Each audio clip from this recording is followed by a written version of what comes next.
para animales, que el mismo laboratorio que lo produce ha dicho que no cura y no ayuda en nada al coronavirus. La pregunta no es si uno quiere tomar ivermectina en su casa o no. La pregunta es, ¿debe un gobierno gastar más plata en un medicamento que se ha dicho hasta el aburrimiento que no sirve, en lugar de invertir en otras cosas que sí ayudan a salvar la vida de los peruanos? El doctor tiene, por supuesto, todo el derecho del mundo, el doctor Manolo Fernández, de tener una posición. No se la vamos a cuestionar. Lo que vamos a preguntarnos es si esa posición va a calar en cualquiera de los dos gobiernos que llegue a la presidencia. ¿Nos vamos a una pausa o seguimos? Estamos en este momento con el señor Carlos Brus. No necesita mayor presentación, ex ministro de Vivienda en el gobierno de Alejandro Toledo, donde se ganó su apodo de Techito, ex ministro y congresista también en el gobierno de Pedro Pablo Kuczynski, que hoy, hay que decirlo, sorprendentemente, está del lado donde le lanzaron piedras durante los últimos 5 años. Hemos escuchado sus explicaciones ya en otros medios, en distintas oportunidades, que obviamente está movido por una preocupación por el modelo económico. ¿Cómo estás, Carlos? Qué gusto conversar contigo después de mucho tiempo. Hola, Patricia, ¿cómo estás? Bueno, te voy a hacer una pregunta directa. Claramente tu preocupación es por el modelo económico, que es una preocupación válida, es lo que está haciendo a muchas personas elegir la candidatura de Keiko Fujimori.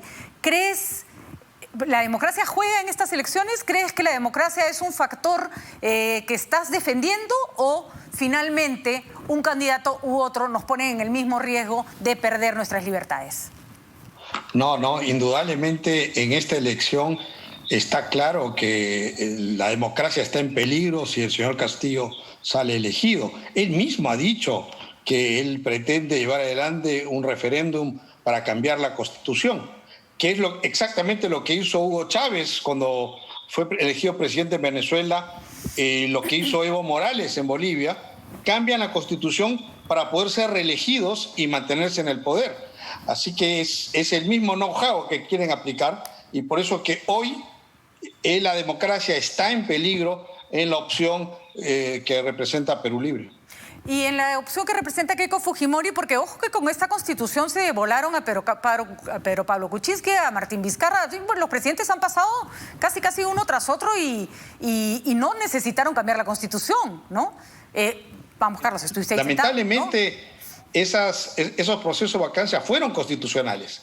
Por eso, estuvo dentro del marco de la Constitución.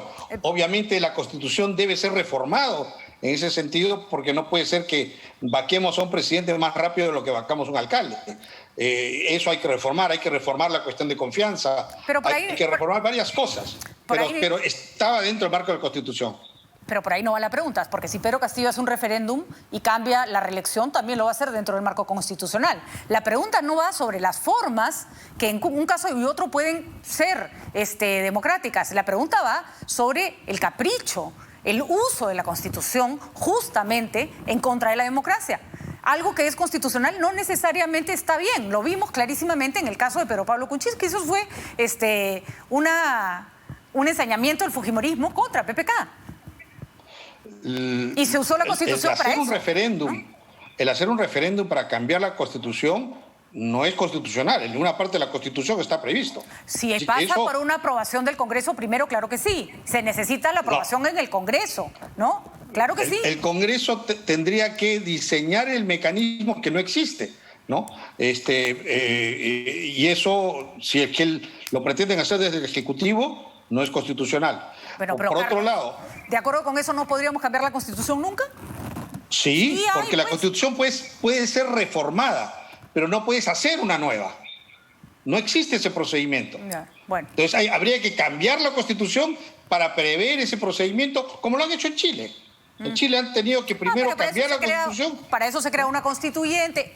Pero, en fin, no nos enfrasquemos en ese caso. A lo que voy es, entiendo perfectamente el argumento contra el señor Castillo, porque efectivamente no solo su cambio de constitución, sino que muchas otras declaraciones hacen pensar en que no habrá una democracia garantizada.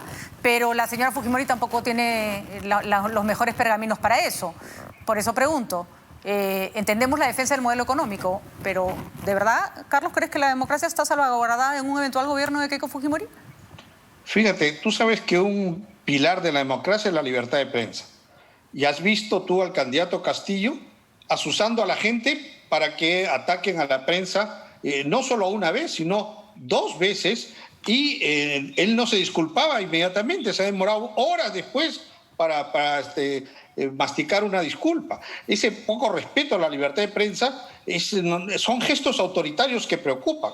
Ahora, yo tampoco voy a ¿Y qué pasa, no, tampoco voy a decirte que el fujimorismo ha actuado bien en todos estos años. Por supuesto que no. Hemos estado en trincheras distintas y yo creo que el fujimorismo no actuó bien, y Keiko Fujimori mismo ha dicho que efectivamente se equivocaron y tuvieron una actitud muy confrontacional. Y en eso estoy de acuerdo con ella. Yo no estuve de acuerdo con esos mecanismos, no lo estoy ahora, pero hoy en día el señor Castillo sí es un peligro para la democracia. De acuerdo, y ahora voy a entrar al tema del debate, que me interesa mucho, pero simplemente quiero terminar un punto porque, te lo digo, Carlos, como se lo he señalado a otras personas que están apoyando a candidatos que de ninguna manera eran su primera opción, ¿no es cierto? Y que no lo hubieran sido si no fuera esta la final que se les presenta. Preocupa que está muy bien que se vea la paja en el ojo ajeno, pero acá también hay paja, pues. Entonces, quisiera saber si van a ir con una actitud crítica o con una actitud simplemente por miedo a dejar que pase lo que pase, se defiende a la señora Fujimori. Y te lo pregunto porque, efectivamente, el ataque a la prensa lo hemos condenado. No se le tira piedras a nadie, no se asusa contra la prensa, pero vamos, Carlos, ¿y qué cosa hemos vivido en los últimos 4 años del fujimorismo en el Congreso, los últimos 3 años, desde las redes sociales? Perdón, el señor de Medina está parado al lado de la señora Fujimori y lo ha llamado para su equipo técnico, y era una persona que atacaba a periodistas con los que no estaba de acuerdo de una manera horrenda, misógina, con insultos. Discúlpame, Carlos, yo me siento igual que me hubieran tirado una piedra. Me siento igual que como si me hubieran tirado una piedra. Patricia, tú bien sabes que yo no voté por el fujimorismo en la primera vuelta. Y estuve combatiendo muchas de las posiciones del fujimorismo en los últimos años. Pero tampoco pueden decir que el fujimorismo es el fujimorismo que hubo hace 20 años, ¿no? En donde había que salir a las calles, como hicimos nosotros, a inhalar los gases que nos tiraron. No. Me acusaron de asesinato por el tema del Banco de la Nación y estuve procesado por eso. Pero ese fujimorismo no es el mismo que ahora. El de ahora estuvo manejándose dentro del marco de la Constitución con unas actitudes políticas que yo no aprobé y que rechazo, y que lo volvería a rechazar 1000 veces. Pero ahora la alternativa de Perú libre, representada por el señor Castillo, es mucho peor, ¿no? Claramente no es el fujimorismo de los 90, pero es el fujimorismo de hace 3 años que tampoco era para aplaudir, ¿no? Es verdad. Ha sido horrendo, ¿no? Ha sido... Yo creo, y ellos mismos han reconocido su error. El punto es... ¿Crees que vamos a ser víctima de más errores en un eventual? ¿Cómo hacemos para no ser víctima de más errores? Porque el fujimorismo, se viene disculpando desde los 90. Entonces, repito, esto no tiene nada que ver con que no reconozca todo lo complicado y atemorizante que es la candidatura de Castillo. Pero los que van a votar por la señora Keiko también tienen que saber que la señora no se va a seguir equivocando hasta ad infinitum, porque eso al país le cuesta muchísimo en términos de economía, de democracia. Estos años de inestabilidad, Jorge, han sido absolutamente innecesarios si el fujimorismo no hubiera hecho lo que hizo desde el Congreso. Totalmente de acuerdo contigo. Es así.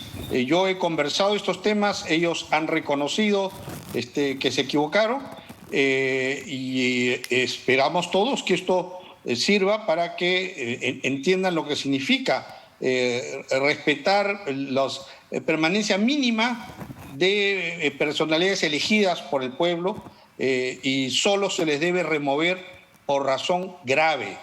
Y por eso es que la Constitución tiene que ser reformada para normar esto de la famosa incapacidad moral, ¿no? Ese es un punto importante porque el señor Pedro Castillo pide un borrón y cuenta nueva, que por supuesto asusta porque lo del borrón lo entendemos, pero la cuenta nueva no, porque ni siquiera nos explica exactamente qué es lo que va a hacer, ¿no es cierto? Y la señora Fujimori, no da miedo que el borrón se quede en página en blanco, y la señora Fujimori habla de un cambio hacia adelante, pero tampoco están tan claros esos cambios. Y no hemos llegado hasta donde hemos llegado, Jorge, porque el modelo económico sea intocable. Hemos llegado hasta donde hemos llegado, como pasa en Colombia, como está pasando en Chile, porque somos el continente más desigual del mundo. Y donde hay desigualdad y hay pandemia, no solo hay muertes, sino que además hay cólera. ¿no? La desigualdad, yo creo que cuando todos son pobres hay menos rabia que cuando hay desigualdad, porque el otro quiere tener, no entiende por qué el otro tiene más. ¿Qué cambios tendrían que hacer? Y eso te lo pregunto porque se necesita, queremos saber qué va a pasar en el debate, ¿qué cambios se pueden ofrecer concretos con respecto a este modelo económico que sí ha permitido riqueza pero no ha permitido igualdad? Sí, y yo creo que además de una molestia hacia el modelo o que la gente le echa la culpa al modelo, pero yo le echo más la culpa a quienes administraban el modelo. Digamos, porque la incapacidad de Vizcarra de cerrar contratos para compra de vacunas, ¿qué tiene que ver eso con el modelo? Es simplemente una actitud negligente de las autoridades que nos tocó en ese momento. ¿Por qué el gobierno de Vizcarra no compró máquinas de oxígeno? Que son máquinas de oxígeno, pues no es un laboratorio nuclear. Máquina de oxígeno es un compresor, es una tecnología, digamos, relativamente sencilla. ¿Por qué no se hizo esas cosas? Y yo entiendo a la gente que está molesta, que realmente es la gente más necesitada, que se le ha muerto su madre, se le ha muerto su padre, que su hermano ha tenido que vender el carro para conseguir oxígeno al hermano. Si fuera ese mi caso, oye, yo voto por Sendero Luminoso, porque estaría molesto con la sociedad. Pero eso ha sido por consecuencia de una mala administración del gobierno anterior. Ahí tengo un punto importante. Keiko no sube en las encuestas y algo no está funcionando. Ha subido, muy importante, una subida y parece haberse estancado. Pareciera que los dos candidatos han estado raspando una olla de arroz y llegaron al concolón. Y ya no saben cómo arrancharse eso que está pegado al fondo de la olla y cada voto que se gane en estas semanas es fundamental. Sin embargo, ¿a quién se está dirigiendo Keiko? Porque si tú me dices que el problema tiene que ver con la cólera que hay con respecto al gobierno anterior, entonces eso no se explica que Vizcarra, estoy totalmente de acuerdo con lo que ha señalado, sea el congresista más votado. Claramente la gente no cree que el problema esté en Vizcarra. Vamos, Carlos, llevamos más de 15 años de crecimiento económico y Vizcarra ha gobernado año y medio. Mentiroso, dijo que había hecho cosas que no hizo, pero claramente Vizcarra no es el problema, ¿no? Entonces, no le podemos ofrecer a la gente algo, discúlpame, no quiero parecer grosera, tan burdo como, bueno, lo vamos a hacer mejor que Vizcarra, ¿no? Sí, bueno, no estoy diciendo que la gente entiende perfectamente la diferencia entre el modelo y la mala administración de Vizcarra. Digo lo contrario, digo que la gente confunde la mala administración de Vizcarra como una consecuencia necesaria del modelo. Eso es lo que estoy diciendo. Ahora, indudablemente hay cosas que se pueden hacer mejor. El modelo ha estado fallando en muchos aspectos. El Estado no ha estado entregando resultados, entregándole servicios que el ciudadano se merecía. Pero eso requiere reformas. Por ejemplo, agrandar el Estado no tiene sentido, pero hacerlo más fuerte sí. Sí, claro, y hacerlo más eficiente sobre todo. Como nunca en los últimos años hemos tenido muchos recursos en manos del Estado y año tras año el Estado no ha podido invertir todos los recursos que tenía en obras públicas, en infraestructura en general, salud sobre todo, educación, obras viales, el muro de contención, todas las cosas que el ciudadano necesitaba, y la plata regresaba al Tesoro Público año a año. Entonces ahí es un problema de ineficiencia. De acuerdo, vas a estar en el debate como parte del equipo de Keiko Fujimori para hablar de infraestructura, desarrollo regional y descentralización. Temas que obviamente tienen que ver con lo que estamos hablando ahora, cómo se gasta la plata. Pero hay algunas cosas que no se entienden. La señora Fujimori se expuso a ir a una conferencia con Mario Vargas Llosa en el exterior, que por cierto ha sido el enemigo más acérrimo que ha tenido su padre en los últimos años. Se expuso porque tuvo que pedir un permiso a la justicia que le dijo que no, con lo cual además la dejó en evidencia con respecto a que si es una presidenta, va a ser una presidenta o es una persona que está postulando y que tiene problemas con la justicia. Error. Pero el problema es, luchó para ir fuera, para reunirse con Vargas Llosa, repito, enemigo número 1 de su padre durante años, y no fue a la reunión de los presidentes regionales, Carlos. No fue. Solo dejó solo a Castillo frente a ese auditorio. Entonces, cuando te presentes en el debate, ¿cómo hablar de descentralización si la señora Keiko no honró una invitación que se le hizo formalmente desde la organización que reúne a todos los gobiernos regionales del Perú? No, es que la descentralización es mucho más que una reunión con un grupo de autoridades. Es mucho más que eso. Acá estamos hablando de desarrollar las potencialidades de cada región. El domingo voy a entrar en detalle de cómo deberíamos hacer eso. El que las regiones no tengan que estar mirando a la capital constantemente, sino que puedan ellos manejarse, inclusive con recaudación de sus propios recursos, para no estar dependiendo tanto del gobierno nacional. Pero eso requiere ser mucha más administración. ¿Y cómo se hace eso si no te sientas con los gobernadores regionales a preguntarles cuáles son los problemas que tienen? Y además a lo que voy es, la señora Keiko Fujimori ha centrado su discurso contra el gobernador regional, contra el señor Cerrón, que por supuesto se lo merece, que es un pésimo gobernador regional. Pero eso ha extendido la idea de que pareciera que quisiera centralizarlo todo de nuevo porque habla muy mal de los gobiernos regionales. Porque obviamente esa es una plataforma que le sirve para criticar a Cerrón. ¿Así va a trabajar un presunto gobierno del fujimorismo? ¿Va a recentralizar? ¿Va a prescindir de gobiernos regionales ineficientes? ¿Cómo se va a hacer, Carlos? Y con eso tenemos que ir cerrando. Sí, bueno, fíjate, el acercarnos a la gente y entregarle resultados a las personas en términos de infraestructura, no se limita a conversar con autoridades. Aquí se habla de centrarse en el ciudadano, que el ciudadano reciba esa trocha carrozable que necesita para llegar a su pueblo, o ese muro de contención, o ese canal de regadío, y que el Estado diseñe un sistema de contratación que permita llegar a hacer esas obras. De eso estamos hablando, y que los recursos, por ejemplo, como el canon, no se queden depositados en una cuenta cuando la gente necesita hospitales, o necesita postas médicas, necesita colegios. De eso estamos hablando. Eso es mucho más importante y grande que una reunión con un grupo de presidentes regionales, porque no estaban todos, además. No, muy bien, Carlos, pero de ahí que en la impresión de la gente queda que para la señora Fujimori era más importante irse al extranjero con Vargas Llosa que sentarse con autoridades peruanas. Lo siento, pero esa es un poco la impresión que quedó y probablemente eso refleja que no sube en las encuestas. Pero, como comprenderás, es una opinión a raíz de los números. Por supuesto, podemos estar equivocados. De repente iba a la reunión de gobiernos regionales y tampoco generaba mayor impacto. Sin embargo, sí sería importante tender puentes, ¿no? Ella estuvo en esos momentos presentándonos al equipo técnico. Y con respecto a las encuestas, hay que poner en su contexto que esta encuesta de Datum es la primera que demuestra un estancamiento casi a nivel de error estadístico, y veremos las próximas encuestas cómo se desarrollan los números. Y con respecto a los números anteriores, prácticamente la encuesta de Datum señala que no ha habido variación. O sea, ni el señor Castillo ha subido ni la señora Keiko ha bajado considerablemente. Sin embargo, lo que se espera es ambos candidatos lo que quieren es sumar votos.